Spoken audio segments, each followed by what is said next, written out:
공휴일이 다 일요일, 마지막 키워드는 네. 공휴일이 다 일요일이죠? 네. 예, 듣기만 해도 좀 한숨이 나옵니다. 내년에 공휴일이 다 일요일입니까? 네, 맞습니다. 사실 저도 그렇고 대부분의 직장인들이 새해를 시작하면서 공휴일 언제인지 이렇게 확인을 합니다. 연차를 언제 쓸까 좀 궁금하기 때문인데 그래서 저도 좀 찾아봤는데 좌절할 수밖에 없었습니다. 네.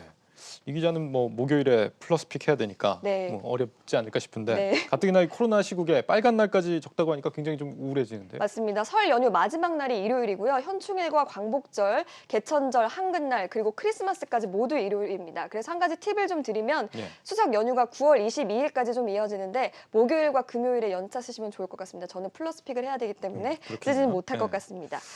이- 어쨌든 예. 네, 계속 이어가겠습니다. 네. 내년 주식시장 거래일이 네. 11년 만에 좀 가장 많다 이런 얘기가 지금 나오고 있잖아요. 맞습니다. 이게 주식 투자 기회가 더 많아진다 이렇게 좀 풀이가 될 수 있겠는데요. 네. 내년 주식시장 거래일은 251일로 2010년 이후에 처음으로 1년 거래일이 250일을 넘기는 순간입니다. 거래일이 늘어난 것은 휴장일이 그만큼 늘었기 때문인데 주식시장은 토요일과 일요일을 제외하면 법정 공휴일에 더해서 매년 마지막 날은 거래가 되지 않습니다. 아까 말씀드린 것처럼 빨간 날이 모두 토요일과 일요일과 겹치다 보니까 신정이나 설날, 3.1절 같은 10일 동안만 휴장을 하게 되는 겁니다. 그렇군요. 근데 이렇게 주식 거래일이 늘어난다는 게 주가에도 영향을 미치기도 하는 건가요? 저도 그렇게 생각을 했는데 거래일 수가 많다고 해서 주가에 영향을 미치지는 않는다는 게 전문가들의 분석입니다. 일본의 경우에도 아시아에서 휴장일이 가장 많은데 지수에는 영향을 미치지 않는다는 건데요. 물론 거래일이 많았던 2010년에는 코스피가 2,000선을 돌파할 정도로 상승세였습니다. 하지만 단순히 거래일이 많아서가 아니라 양적 완화로 인해서 시중에 풀린 돈들이 주식시장으로 유입이 됐다 이런 배경들이 있었다고 보시면 될 것 같습니다.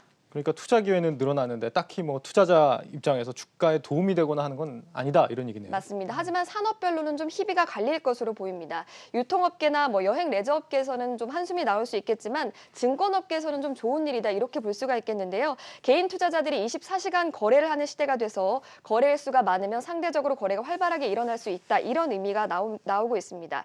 주식시장에서 현재도 일평균 거래대금이 33조를 넘긴 상황인데 거래대금이 늘어서 증권업도 호실적을 좀 기록하고 있는 상황입니다. 바로 투자자가 주식을 거래할 때 증권에서 받는 수탁 수수료 때문인데 이런 상황에서 지수에 영향은 없어도 거래가 활발해지면 증권업은 내년에도 탄력을 받을 수 있다. 이런 분석이 나오고 있습니다. 네, 근로자가 쉬는 날이 적다는 거는 기업이 그만큼 돌아가는 날들이 많다는 거겠네요. 네. 업황의 개선이 되겠군요. 네, 잘 들었습니다. 이지호 기자였습니다. 고맙습니다.